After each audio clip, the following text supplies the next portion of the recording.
азыр эле мен айттым, Кара Суу базарындагы жагдай. Кара Суу базарындагы жагдай ушундай. Алар кезинде кызыл китеп алып, ошол жердеги, ошол мезгилдеги талаптардын баарын аткарып, орундап, ошол жерге ээ болушкан. Азыр эми бир башка бир кишилер келиптир дагы, жок, ал кызыл китебиң этеп эмес. Эсеп эмес. Мен бул жерге бир килтеген бир соода үйүн курушум керек.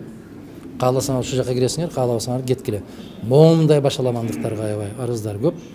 Экинчиден, милиция тарабынан жеткиликтүү чаралар колдонулбайт, адилеттүү чечимдер кабыл алынбайт деген маселе. Азыр соңку мезгилдерде көбөйүп кетти, мектептеги баягы кайрадан ошол акча маселеси. Бул да көбөйүп атат. Баалардын кескин түрдө көтөрүлүшү. Мен азыр мисалы силерге жооп берип туруп эле иш бөлмөмө чыга турган болсом, дагы бир 3-4 кагаз келген болот. Кээде ошолорго жооп берип отуруп, алсыздыгыңдан өзүңдү жаман сезип кетесиң. Түшүнүп атам, ошондой маселе бар.